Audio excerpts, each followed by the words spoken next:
Hello friends, परत एकदा स्वागत आहे माझ्या यूट्यूब चॅनलवरती. आज मी तुम्हाला यू केमध्ये जे प्रोफेशनल लोक वर्किंग कामासाठी इथे आलेले आहेत त्या लोकांना किती काउन्सिल टॅक्स पे करावा लागतो त्याच्याबद्दलची माहिती देईल. एकंदरीत माझा अनुभव मी शेअर करेल की मी किती काउन्सिल टॅक्स मंथली पे करतो माझ्या या घरासाठी. सो काउन्सिल टॅक्स म्हणजे परिषद कर असं तुम्ही म्हणू शकता. तुम्हाला ज्या फॅसिलिटी दिल्या जातात म्हणजे कचरा तुमच्या घरातून कचरा घरासमोर येऊन कचरा उचलणे, रस्त्यांचा मेंटेनन्स करणे, लायब्ररीचा मेंटेनन्स करणे किंवा लायब्ररीची फॅसिलिटी तुम्हाला देणे, तसंच वॉटर लाईन्स ज्या आहेत किंवा बाकीच्या सिस्टम्स आहेत त्या सगळ्या मेंटेन करण्यासाठी परिषद तुमच्याकडून एक कर मंथली कर घेते. त्याला इथे काउन्सिल टॅक्स असं म्हटलं जातं. सो मी माझी या वर्षाची काउन्सिल टॅक्सची रिसिप्ट इथे ॲड केलेली आहे. सो मी ऑक्सफर्ड या टाऊनमध्ये राहतो. सो या टाऊनमध्ये मला माझ्या प्रॉपर्टीच्या व्हॅल्युएशन बँडनुसार म्हणजे माझ्या प्रॉपर्टीचा व्हॅल्युएशन बँड टी आहे. सो त्यानुसार मला 2300 पाऊंड काउन्सिल टॅक्स पे करावा लागणार आहे इयरली. म्हणजे मंथली मला 230 पाऊंड काउन्सिल टॅक्स पे करावा लागतो. सो याच्यामध्ये कोणत्या कोणत्या गोष्टी इन्क्लूड केल्या जातात. आता हे व्हॅल्युएशन बँड डी काय आहे ते मी तुम्हाला नंतर सांगेल या व्हिडिओमध्ये. सो पहिल्यांदा बघूया की सिटी काउन्सिल म्हणजे ऑक्सफर्ड सिटी काउन्सिल माझ्याकडून 1557 पाऊंडने घेतं. त्याच्यानंतर जो काही अडल्ट सोशल केअर फंड आहे त्याच्यासाठी मला त्याच काउन्सिलला 263 पाऊंड द्यावे लागतात. पोलीस अँड क्राईम कमिशनर यांना मला जवळपास 269 पाऊंड द्यावं लागतात. आणि जे माझं काउन्सिल आहे व्हॅली ऑफ व्हाईट हॉर्स त्या डिस्ट्रिक्ट काउन्सिलला मला 156.69 पाऊंड द्यावे लागतात. आणि नॉर्थ हिन्स्की पॅरिश काउन्सिल म्हणजे आजूबाजूची माझ्या एरियाच्या आजूबाजूला जी कोणती छोटी छोटी टाऊन आहे त्यांचं मिळून एक छोटंसं काउन्सिल आहे, त्यांना मला जवळपास 53 पाऊंड द्यावे लागतात. सो हा माझा इयरली काउन्सिल टॅक्स आहे 2300 पाऊंड. मंथली मी 230 पाऊंड देतो. आता हा काउन्सिल टॅक्स मी भरतो कसं तर ऑनलाईन डायरेक्ट डेबिटनं पे करावं लागतं. म्हणजे त्या काउन्सिल टॅक्सच्या लेटरसोबतच तुम्हाला एक फॉर्म तुमच्याकडून एक फॉर्म भरून घेतला जातो. त्या फॉर्ममध्ये तुमचे अकाउंट्स डिटेल फिट करायचे आणि कोणत्या डेटला तुमच्या अकाउंटमधून ते पैसे काउन्सिल टॅक्सचे पैसे डिडक्ट केले जावे ती एक डेट द्यायची. त्या डेटनुसार मग मंथली तुमच्या अकाउंटमधून 230 रुपये, जसं माझ्या अकाउंटमधून 230 रुपये पाऊंड डिडक्ट होतात, मंथली डिडक्ट होत राहते. सो दर महिन्याच्या 15 तारखेला माझ्या अकाउंटवरून 230 पाऊंड डिडक्ट होतात. अशी ऑनलाईन सिस्टम आहे. तुम्ही काउन्सिल टॅक्स एकंदरीत म्हणजे इयरली पण भरू शकता, वन टाईममध्ये किंवा 6 महिन्यामध्ये एकदा भरू शकता, पण तुम्हाला काउन्सिल टॅक्स पे करावा लागतो. आता काउन्सिल टॅक्स एक्झम्पशन कुणाला भेटतं? सर जे काही स्टुडंट्स आहेत इथे शिकायला आलेले आहेत त्या सर्व लोकांना काउन्सिल टॅक्स एक्झम्पशन असतं. त्यांना काउन्सिल टॅक्स पे करायची काहीच गरज लागत नाही. हा एक त्यांच्यासाठी फायदा ॲडव्हान्टेज आहे असं म्हणू शकतो आपण. किंवा मी ही प्रॉपर्टी एखाद्या स्टुडंटच्या नावावरती केली आणि मी या प्रॉपर्टीमध्ये गेस्ट म्हणून किंवा रेंटवरती राहायला आलो तर मला काउन्सिल टॅक्स पे करावा लागत नाही. या गोष्टी आहेत काउन्सिल टॅक्सबद्दलच्या.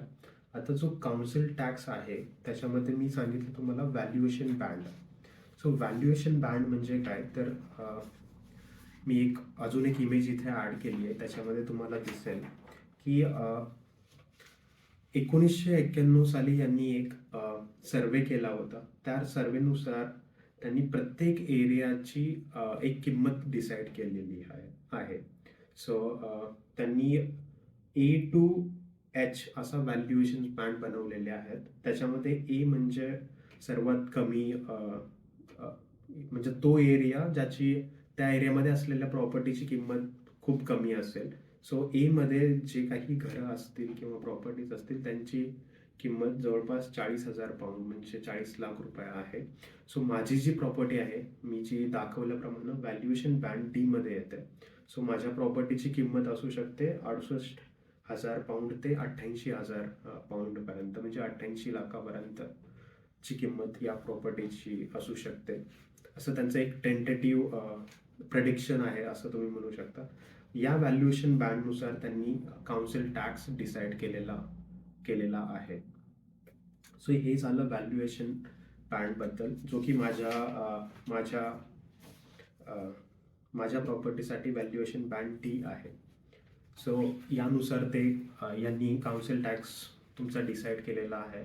आता हा काउन्सिल टॅक्स कुठे जातो त्याच्यासाठी त्यांनी एक म्हणजे त्याचा वापर कुठे केला जातो, त्याची मंथली तो कुठे कुठे यूज केला जातो, या सर्व गोष्टी त्या काउन्सिलच्या वेबसाईटवरती तुम्हाला इझिली भेटतील. एकदम ट्रान्सपरंट सर्व्हिस आहे असं तुम्ही म्हणू शकता.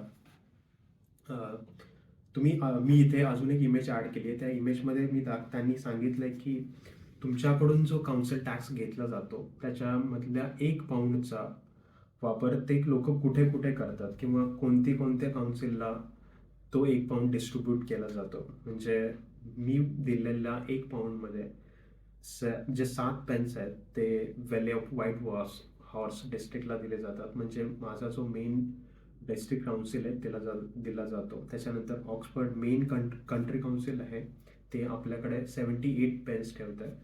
त्याच्यानंतर पोलीस अँड क्राईम कमिशनर हे 11 पेन्स आपल्याकडे ठेवतात आणि town and parish council 4 pence ठेवतो. म्हणजे 1 पाऊंडचं डिस्ट्रीब्युशन त्यांनी असं केलेलं आहे. ते तुम्ही इथे या इमेजमध्ये सुद्धा बघू शकता.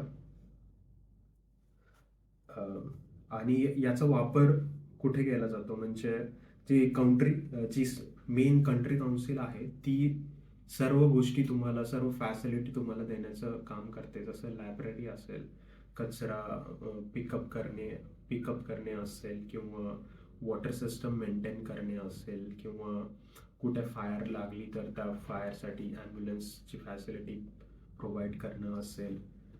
तसंच इथे प्रत्येक टाउनमध्ये एक छोटीशी लायब्ररी असते. ती लायब्ररी मेंटेन करणं, तिथे वायफाय मेंटेन करणं, तिथे बुक्स अवेलेबल करून देणं, या सगळ्या गोष्टी या काउन्सिल टॅक्स मध्ये कन्सिडर केल्या जातात. तसंच जे पोलीस अँड क्राईम कमिशनर जे आहेत ते या एरियाचं क्राईम मेंटेन करणं किंवा क्राईम मेंटेन करणं म्हणण्यापेक्षा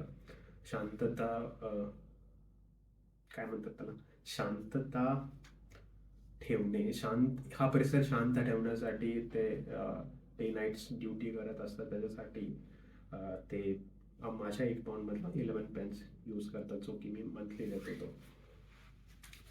सो अशा प्रकारे इथे काउन्सिल टॅक्स पे करण्याची सिस्टम आहे. जर तुम्हाला माझे व्हिडिओ आवडत असतील तर लाईक करा, शेअर करा आणि सबस्क्राईब करायला विसरू नका. नेक्स्ट व्हिडिओ मी माझ्या मे बी एज्युकेशनबद्दल किंवा मी इथे कसा येऊन पोचलो याच्याबद्दल बनवेल आणि तो पुढच्या आठवड्यामध्ये अपलोड करण्याचा प्रयत्न करेल. तोपर्यंत टाटा, बाय बाय. भेटूयात पुढच्या व्हिडिओमध्ये. प्लीज लाईक करा, शेअर करा आणि सबस्क्राईब करा. धन्यवाद. भेटूयात पुढच्या व्हिडिओमध्ये.